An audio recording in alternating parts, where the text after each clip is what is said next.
Welcome to Heartglow CEO, where high achievers evolve into purpose-driven powerhouses. I'm Casey Rossi, your integrative leadership coach. Join us to break free from people-pleasing and burnout, exploring mindset, embodiment, and soul alignment. Discover expert insights, success stories, and actionable tips for holistic wealth on your terms. This is where transformation meets the modern female leader. Let's go. Hello, Heartglow CEOs, and welcome back. Today's episode is all about a journey we know too well, navigating change with grit and grace. As high-performing female leaders, this is our terrain, and I'm excited to illuminate the path of resilience and growth. So grab your favorite beverage, find a comfortable spot, and let's dive in. To set the stage for our exploration, let's begin with a quote that encapsulates the essence of a paradigm that you've probably subscribed to. I know that I have. And it goes like this: strength and growth come only through continuous effort and struggle. These are words from the great Napoleon Hill, and they are a poignant reminder of an evolutionary message that has caused us to push and grind.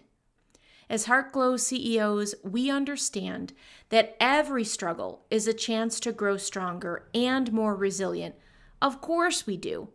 And let's question, does it have to be this way? Is this the only way? I have no doubt that you are familiar with hard work.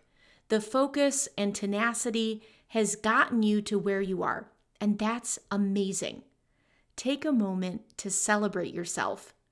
Really, take a moment. And then let's open up our minds and hearts to the possibility of another way, a new paradigm to try on. This quote is from Abraham Hicks and has been meaningful to me. You don't struggle your way to joy. You joy your way to joy. Let that sentiment drop in for a moment. You don't struggle your way to joy.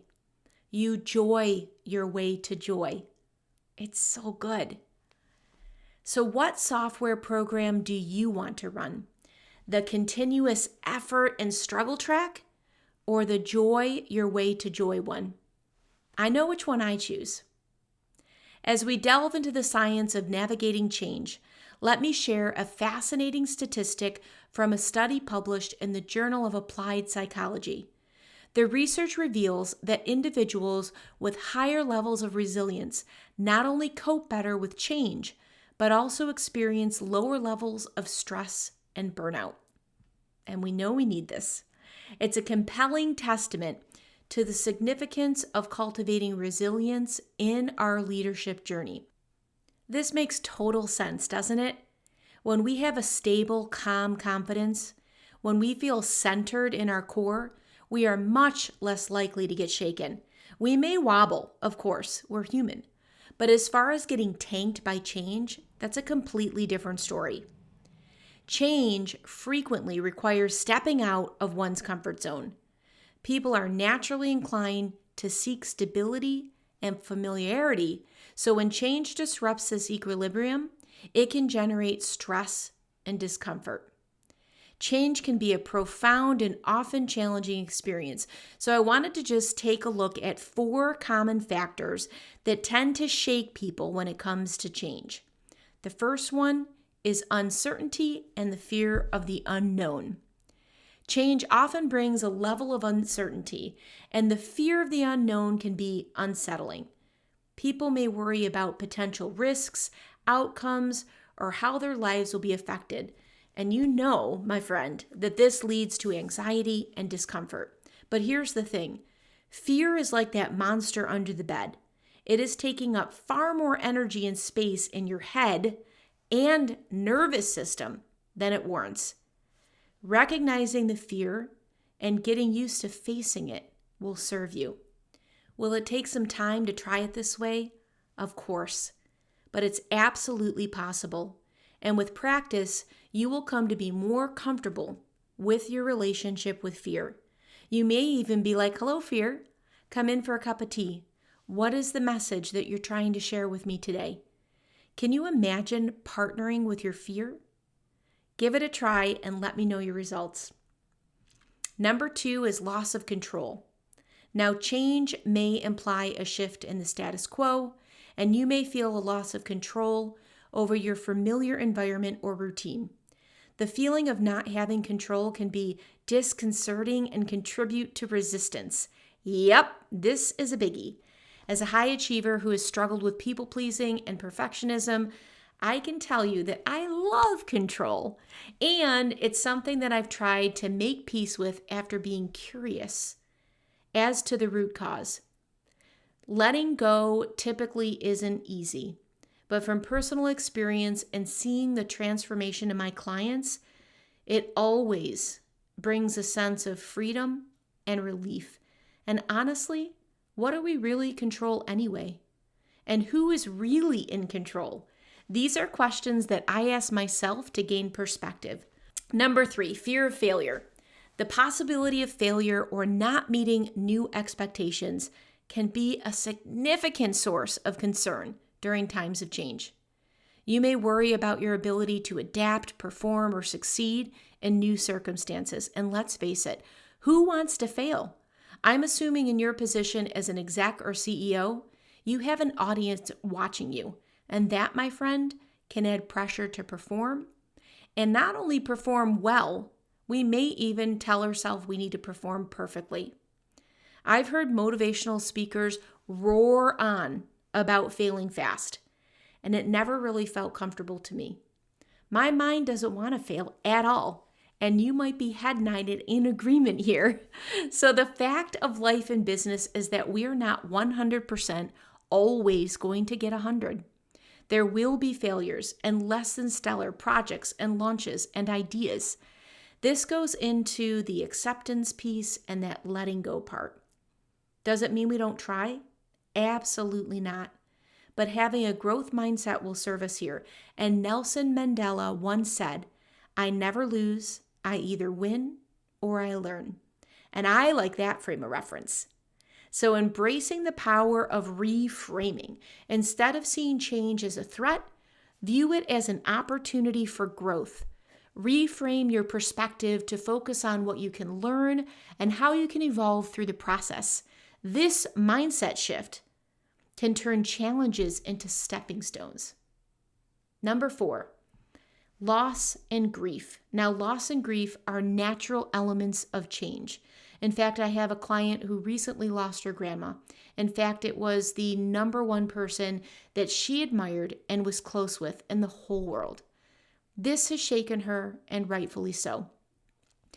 And I want to pause here and point out that when we are speaking about resiliency and navigating change with grit and grace, this is not about toxic positivity. This isn't about turning a frown upside down. We want to feel our feelings and feel them deeply for as long as it serves us. And that last part makes a difference. That for as long as it serves us.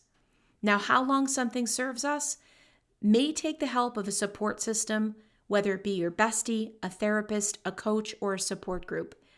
In times of crisis and loss, it's more than okay to reach out so we don't get stuck in the muck and spiral down. This is such a good opportunity to practice self-compassion. It's okay not to have all the answers immediately. As high-achieving leaders, we often place an immense amount of pressure on ourselves to have everything figured out. Give yourself the grace to navigate uncertainty and acknowledge that growth takes time. Even though this may be out of your comfort zone, be kind to yourself in moments of challenge. Understanding these 4 common factors can help individuals, leaders, and organizations navigate change more effectively by addressing concerns and providing support during these transitional periods. Now, as you know, change is an integral part of our professional lives, whether it's adapting to market shifts, leading through organizational transformations, or embracing position changes, which are often uncomfortable. We continually find ourselves navigating uncharted waters. It's in these moments that our grit and grace can shine the brightest. I've pivoted too many times to count. As you probably know, as a serial entrepreneur for over 30 years, I am on my 13th business. I can recall periods in my business when I didn't know what I was jumping to, but I knew what I was currently doing didn't light me up. And I am a transformation junkie. In fact, I'm trying to say a transformation geek instead of junkie, but you get the message, right?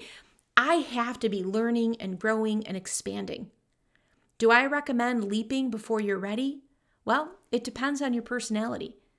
If risk and positive resistance fuels you, then yes. If it feels constricting and like too much pressure, then no. And only you will know, as there's no one-size-fits-all approach. And that's the cool thing. You always get to choose. Remember that. Focus on opportunities on how you want to feel versus what's not working and why it's wrong. That is important because so many times we beat the same drum of, I don't want this because of X. This isn't working for me because of Y. So focus on your opportunities and how you want to feel. This hack alone has the power to change your world. Now, let's draw inspiration from the indomitable Maya Angelou. She says, I can be changed by what happens to me, but I refuse to be reduced by it. Maya's wisdom underscores the power you possess, the power to adapt without compromising the core of who you are. In the face of change, your essence remains unwavering, and that is your greatest strength. Change is not the enemy. It is actually the heartbeat of growth. Every challenge, every moment of uncertainty is a chance for us to shine even brighter. During change, my invitation to you is to let your heart glow with the brilliance of a true CEO. Thank you for joining me on this journey through the realms of grit and grace. Your dedication to growth and resilience is what makes you a Heartglow CEO. Until next week, my friend, breathe joy.